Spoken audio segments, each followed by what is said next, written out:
Assalamualaikum warahmatullahi wabarakatuh. Perkenalkan, nama saya Nia Aurlita Brusluakti.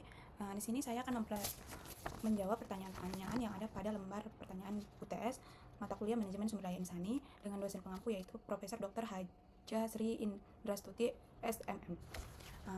Pertama, saya akan menjawab pertanyaan yang nomor 1, yaitu kemukakan secara konsep peran manajemen sumber daya sebelum era globalisasi dan persaingan pada organisasi profit motif maupun organisasi sosial. Lalu kemukakan dengan contoh kasus dan konsep yang digunakan organisasi tersebut. Saya akan menjawab tentang konsep dan peran manajemen sumber daya manusia sebelum era globalisasi. Konsep utama yaitu manajemen personalia atau personal management. Sebelum tahun 1980-an, peran SDM di organisasi di bawah fungsi personalia atau kepegawaian. Fokus utamanya itu administrasi dan kepatuhan, lalu perannya fungsi staf. Tujuannya untuk memastikan karyawan ada, mendapatkan dan memelihara tenaga kerja, dan mentaati aturan disiplin kepatuhan. Jangka waktu, jangka pendek dan operasional. Hubungan terhadap karyawan, hubungan kontraktual, yaitu transaksional, fokus pada upah, jam kerja, dan peraturan serikat pekerja. Lalu peran manajerial di SDM di era ini terbagi menjadi 2 fungsi yang sangat terpusat pada transaksi dan catatan. Ya, peran pertama itu fungsi pencatatan dan tata usaha, yaitu mengelola file fisik karyawan, mencatat kehadiran atau absensi manual, memproses penggajian atau payroll dan juga cuti. Lalu yang kedua itu fungsi kepatuhan dan disiplin, yaitu memastikan organisasi mematuhi undang-undang ketenagakerjaan minimal, menangani kasus indisipliner dan keluhan dengan fokus pada penegakan aturan. Lalu yang ketiga itu fungsi perekrutan dasar, menarik dan menyeleksi kandidat berdasarkan kebutuhan kuantitas untuk mengisi kekosongan jabatan yang ada, dengan fokus pada keterampilan teknis saat ini. Lalu yang terakhir itu fungsi kompensasi dan manfaat gaji dan juga tunjangan, menetapkan struktur gaji berdasarkan job grading tradisional dan memastikan pembayaran tepat waktu. Nah, berikut adalah contoh kasus dan konsep dalam organisasi. Yang pertama itu organisasi profit motif, contohnya itu pabrik tekstil di era awal industrialisasi. Konsep yang digunakan itu teori klasik atau PAOL dan manajemen ilmiah, scientific management, oleh Frederick Taylor. Fokus MSDM yang pertama itu pengisian posisi massal. Contoh kasus implementasinya, pabrik membutuhkan ribuan buruh tanpa memandang pendidikan atau potensi. Personalia hanya bertugas merekrut dalam jumlah besar dan memproses administrasi mereka. Lalu fokus yang kedua itu upah dan efisiensi. Contohnya itu gaji dibayar berdasarkan potongan atau vice rate. Peran personalia adalah mencatat berapa banyak potongan yang dihasilkan setiap buruh untuk menghitung upah secara akurat, memastikan sistem scientific management berjalan. Lalu yang ketiga itu disiplin ketat. Contohnya itu aturan ketat diterapkan. Keterlambatan seringkali berakibat pemotongan upah atau pemecatan segera tanpa proses pengembangan. Personalia berfungsi sebagai polisi yang menegakkan peraturan pabrik. Peran utamanya itu untuk mengontrol tenaga kerja dan mencatat output untuk memaksimalkan efisiensi produksi yang ditetapkan. Lalu yang kedua itu peran manajerial organisasi sosial atau nirlaba, contohnya itu seperti yayasan pendidikan pedesaan. Konsep yang digunakan sistem kepegawaian tradisional dan prinsip birokrasi. Fokus MSDM yang pertama pengadaan staf berbasis kebutuhan tetap, contohnya yayasan merekrut guru atau staf hanya ketika ada kekosongan karena pensiunan atau pengunduran diri. Fokus pada kualifikasi minimum formal yang dipersyaratkan oleh pemerintah atau donatur. Lalu fokus yang kedua itu tentang pembinaan dan moral. Contohnya itu seperti personalia atau manajer yayasan lebih fokus pada pembinaan moral dan loyalitas staf terhadap isi yayasan, seringkali melalui pendekatan kekeluargaan bukan melalui pelatihan formal berbasis kompetensi. Lalu fokus yang ketiga itu tentang keterbatasan kompensasi, contohnya itu seperti gaji cenderung stabil dan rendah karena sumber daya nirlaba terbatas. Fungsi personalia adalah mengelola gaji dan tunjangan yang bersumber dari dana hibah atau donasi agar memenuhi standar minimal dan mencukupi kebutuhan operasional. Jadi kesimpulan yang dapat diambil, sebelum era globalisasi, MSDM adalah departemen belakang layar atau back office yang beroperasi sebagai pencatat dan penjaga aturan. Transformasi menjadi peran strategik baru terjadi ketika persaingan global memaksa organisasi melihat sumber daya manusia bukan sebagai biaya tetapi sebagai aset strategis untuk menciptakan keuangan kompetitif. Lalu, selanjutnya saya akan menjawab pertanyaan nomor 2, yaitu bagaimana peran manajemen sumber daya insani dalam mendukung kelangsungan organisasi di era persaingan yang semakin tajam. Kemukakan dengan contoh kasus, konsep apa saja yang harus diterapkan manajemen organisasi tersebut, lalu jelaskan. Peran MSDI dalam mendukung kelangsungan organisasi. Di era persaingan ketat, peran MSDI terfokus pada 3 pilar utama, yaitu menciptakan keunggulan kompetitif, membangun kapabilitas adaptif, dan juga mengelola budaya kerja unggul. Yang pertama itu menciptakan keunggulan kompetitif berbasis sumber daya manusia. Manajemen sumber daya insani mendukung kelangsungan dengan memastikan sumber daya manusia adalah sumber daya yang berharga, langka, sulit ditiru, dan terorganisir dengan baik. Penyelarasan strategis, yaitu MSDI menerjemahkan strategi bisnis, contohnya itu kayak menjadi pemimpin biaya atau diferensiasi produk ke dalam praktik dan sistem sumber daya manusia. Contoh kasusnya itu di organisasi itu perusahaan e-commerce yang ingin bersaing dengan diferensiasi layanan pelanggan atau keunggulan yang lebih kompetitif. Peran manajemen sumber daya insani yaitu dengan cara merancang program pelatihan ekstensif yang fokus pada problem solving dan emosional intelijen atau berharga. Mereka juga memberikan insentif tinggi untuk mempertahankan top performing agen layanan pelanggan. Lalu konsep yang diterapkan dalam contoh kasus ini, person job fit and person organization fit, yaitu MSDI merekrut orang yang tidak hanya memiliki keterampilan teknis, tetapi juga selaras dengan budaya fokus pelanggan, memastikan investasi pada SDM menghasilkan kinerja yang lebih unggul. Lalu selanjutnya itu konsep utama yang harus diterapkan. Untuk mencapai peran strategis tersebut, MSDI harus menerapkan beberapa konsep kunci, yaitu yang pertama, konsep Strategic Human Resource Management. Strategic Human Resource Management adalah proses memastikan kebijakan dan praktik sumber daya manusia terintegrasi dengan strategi bisnis organisasi untuk mencapai tujuan utama. Tujuannya itu yaitu untuk mengubah sumber daya manusia menjadi aset strategis, bukan hanya sebagai biaya. Lalu implementasinya, manajemen sumber daya insani terlibat dalam perencanaan bisnis di tingkat dewan direksi. Contohnya itu seperti jika perusahaan berencana berekspansi ke pasar baru, manajemen sumber daya insani harus lebih dulu merencanakan rekrutan masif dan program pengembangan kepemimpinan regional. Lalu yang kedua itu konsep talent management dan succession planning. Dalam persaingan, kelangsungan organisasi sangat bergantung pada ketersediaan pemimpin dan talenta kunci yang siap menggantikan atau mengambil peran baru. Tujuannya itu untuk memastikan ketersediaan talenta kapan saja dibutuhkan. Lalu implementasinya dengan cara yang pertama mengidentifikasi 10% karyawan berpotensi tinggi atau high potential. Lalu yang kedua itu pengembangan, memberikan jalur karir yang dipercepat. Contohnya itu seperti rotasi pekerjaan fungsional dan pelatihan kepemimpinan kepada talenta kunci tersebut. Contoh kasusnya itu adalah perusahaan teknologi harus menghadapi laju turnover atau pergantian karyawan yang tinggi. Jadinya manajemen sumber daya insani menerapkan succession planning dengan mengembangkan talenta in-house untuk peran-peran kritis, sehingga ketika seorang manajer pindah, sudah ada pengganti yang disiapkan, sehingga dapat mengurangi risiko operasional. Lalu yang ketiga itu konsep employee engagement atau keterikatan karyawan. Karyawan yang terlibat penuh atau engaged memiliki produktivitas lebih tinggi, komitmen lebih besar, dan lebih kecil kemungkinannya untuk turnover, yang sangat penting untuk kelangsungan bisnis. Dengan tujuan menciptakan lingkungan kerja di mana karyawan memberikan usaha terbaik mereka secara sukarela atau loyalitas. Implementasinya itu yang pertama itu pengukuran, rutin mengukur tingkat keterikatan melalui survei dan feedback. Yang kedua itu intervensi, merancang sistem imbalan yang holistik, tidak hanya gaji tetapi juga keseimbangan kerja dan juga hidup, pengakuan dan lingkungan kerja yang lebih positif. Contoh kasusnya seperti perusahaan manufaktur di era industri 4.0 membutuhkan inovasi terus-menerus. Manajemen sumber daya insani menerapkan sistem pengakuan kinerja real time dan memberikan otonomi kepada tim untuk menyelesaikan masalah di lantai produksi. Ini meningkatkan rasa kepemilikan dan mendorong inovasi bottom up yang sangat diperlukan dalam persaingan.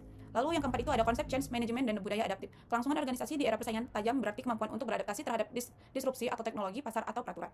Dengan tujuan membangun budaya yang terbuka terhadap perubahan dan inovasi. Implementasinya, manajemen sumber daya insani berperan sebagai agen perubahan change atau agen mengelola komunikasi selama transisi besar, misalnya itu seperti adopsi AI atau restrukturisasi organisasi dan melatih manajer untuk memimpin tim melalui ketidakpastian. Contoh kasusnya itu seperti di bank konvensional harus bertransformasi menjadi bank digital. Manajemen sumber daya insani tidak hanya merekrut ahli digital, tetapi juga menjalankan program reskilling masif bagi karyawan lama seperti teller, customer service, agar mereka dapat mengisi peran baru sebagai digital enabler atau data analis, memastikan sumber daya manusia yang ada tidak menjadi usang dan mendukung kelangsungan model bisnis baru.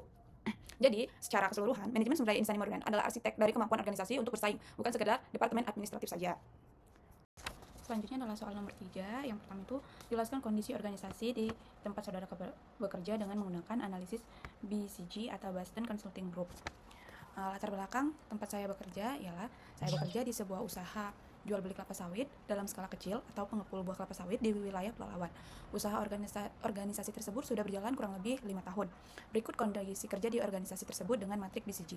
Matriks BCG berguna untuk mengklasifikasikan unit bisnis atau produk berdasarkan 2 dimensi, yaitu tingkat pertumbuhan pasar atau market growth rate dan pangsa pasar relatif atau relative market share. Karena organisasi saya bekerja merupakan organisasi yang berfokus pada satu komoditas saja, jadi saya akan menganalisis organisasi tersebut sebagai satu unit bisnis strategis atau SBU. Analisis matriks BCG-nya. Matriks BCG-nya.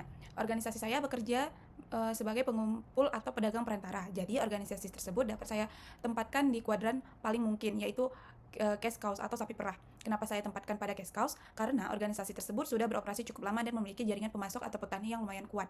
Dengan kategori cash cows, tingkat pertumbuhan pasar rendah atau pasar dewasa, pangsa pasar relatif tinggi.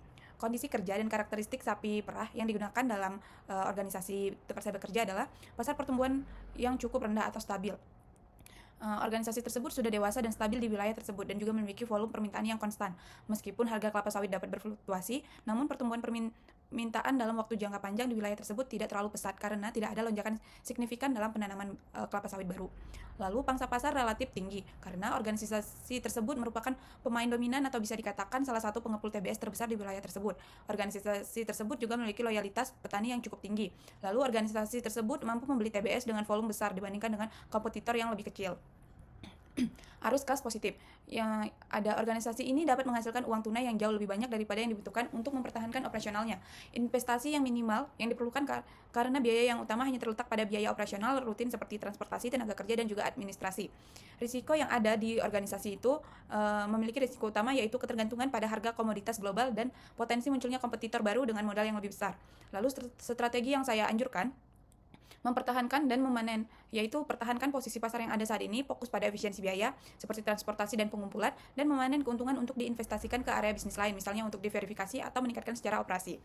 Alasan penempatan usaha ini di cash cows yaitu tingkat pertumbuhan pasar yang lebih stabil, pangsa pasar yang relatif tinggi, didominasi oleh lokal, akses ke pabrik yang mudah, modal dan armada yang memadai. Jadi kesimpulannya, dibandingkan pesaing langsung di rantai nilai hulu lokal, organisasi ini sering memiliki posisi pangsa pasar yang tinggi. Lalu selanjutnya adalah keunggulan posisi cash cows atau sapi perah. Keunggulan utama posisi ini adalah stabilitas keuangan dan profitabilitas tanpa memerlukan investasi besar. Arus kas yang kuat. Bisnis menghasilkan surplus uang tunai atau cash yang besar secara konsisten melebihi biaya yang dibutuhkan untuk mempertahankan pangsa pasar. Lalu ini memungkinkan fleksibilitas finansial seperti melunasi utang atau menyimpan dana untuk masa sulit. Lalu selanjutnya itu ada modal investasi rendah. Karena pasar sudah dewasa atau pertumbuhan rendah, tidak perlu menghabiskan banyak uang untuk ekspansi, pemasaran agresif, ataupun inovasi radikal. Fokus investasi hanya pada pemeliharaan aset atau perbaikan truk timbangan dan hubungan dengan petani. Lalu selanjutnya profitabilitas tinggi. Dengan pangsa pasar yang dominan di area lokal, usaha ini dapat memanfaatkan skala ekonomi dalam pengumpulan dan pengiriman, sehingga margin keuntungan lebih baik. Lalu posisi pasar sangat kuat, karena memiliki jaringan pemasok atau petani dan pembeli atau PKS atau pabrik yang mapan, memberikan stabilitas operasional dan perlindungan dari pesaing baru di tingkat lokal. Lalu selanjutnya itu tentang kelemahan posisi cash cows. Kelemahan posisi ini seringkali berkaitan dengan keterbatasan pertumbuhan dan risiko keusahaan jika pasar tiba-tiba berubah. Potensi pertumbuhan terbatas. Karena beroperasi di pasar yang matang atau pertumbuhan rendah, peluang untuk meningkatkan volume penjualan secara signifikan sangat kecil kecuali melalui ekspansi geografis yang mahal. Lalu organisasi tidak bisa mengandalkan pasar untuk bertumbuh dengan sendirinya. Lalu selanjutnya itu sensitif terhadap perubahan harga komoditas. Bisnis sangat bergantung pada harga CPO global. Penurunan harga yang tajam dapat dengan cepat mengikis margin keuntungan yang sudah diandalkan. Lalu risiko ini diperburuk karena bisnis bergerak di hilir harga komoditas. Pedagang menerima harga bukan menentukannya. Karena di tempat saya bekerja ini, dia bukan harga yang dapat dia atur, tetapi harga yang diberikan oleh pabrik, dan dari situlah dia mendapatkan keuntungannya. Lalu risiko kehilangan keunggulan kompetitif, karena stabilitas bisa membuat manajemen terlena dan kurang berinovasi atau tidak waspada terhadap perubahan teknologi logistik, peraturan, atau munculnya skema pemberian baru, misalnya koperasi petani yang langsung menjual ke pabrik. Lalu menciptakan beban investasi. Uang kas yang dihasilkan harus digunakan untuk menumbuhkan unit bisnis lain.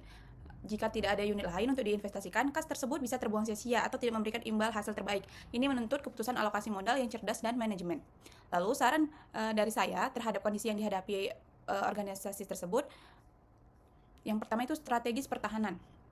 Saran strategisnya, yang pertama peningkatan efisiensi logistik. Contohnya itu seperti rute pengumpulan terjadwal, analisis rute pengumpulan TBS dari petani, alih-alih pengumpulan acak, buat jadwal harian yang optimal untuk meminimalkan jarak tempuh dan konsumsi BBM per ton TBS yang diangkut. Karena mau muatan truknya berapapun, untuk biaya operasional transportasi itu akan tetap sama, karena yang diperhitungkan itu di biaya BBM, bukan di biaya muatan. Lalu manfaatnya itu dapat menurunkan biaya operasional, margin laba per ton menjadi lebih tebal, terutama saat harga CPO turun. Lalu yang saran yang kedua itu penguatan loyalitas petani. Contohnya itu seperti skema bonus kualitas atau layanan tambahan. Organisasi dapat memberikan bonus harga tambahan, misalnya tadinya organisasi tersebut memberikan harga umum itu di kisaran 2.700, tetapi karena dia adalah petani yang loyal atau petani yang sudah lama di situ, organisasi dapat memberikan harga menjadi 2.720, atau persenan potongan untuk buah TBS-nya dapat dikurangi yang tadinya 6% menjadi 5%, sehingga petani itu merasa memiliki keterikatan terhadap organisasi tersebut dan menjadi lebih loyal lagi.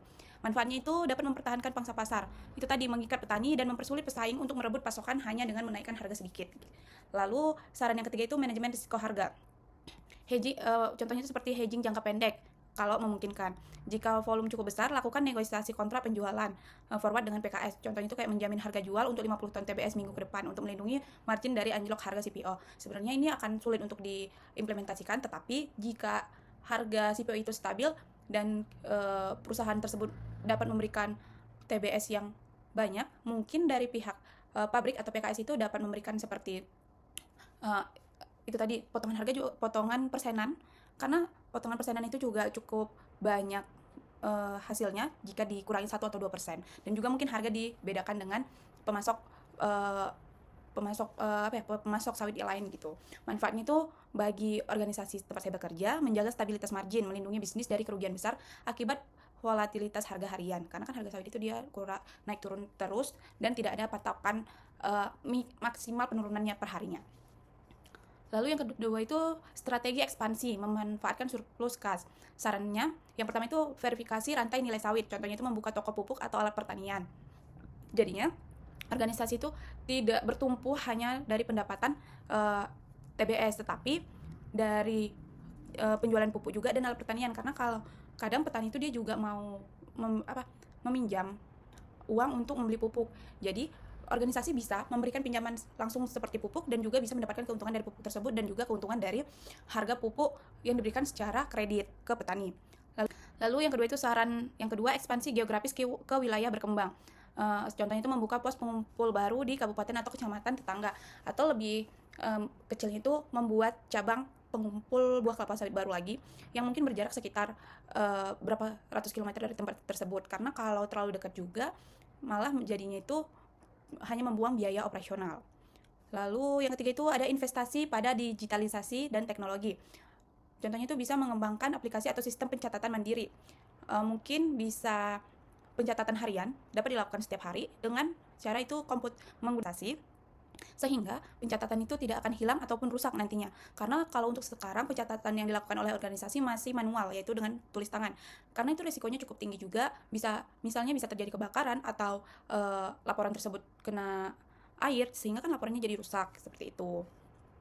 Jadi kesimpulan yang bisa diambil dari penjelasan saya tentang kasus nomor 3 itu, sebagai pemilik sapi perah, organisasi tersebut harus menjalankan strategi dua arah. Yang pertama itu lindungi dan peras atau pertahankan cash cow agar terus menghasilkan kas. Lalu yang kedua itu tanamkan kembali. Investasikan kas tersebut ke area pertumbuhan baru untuk menghindari stagnasi dan memastikan kelangsungan bisnis jangka panjang.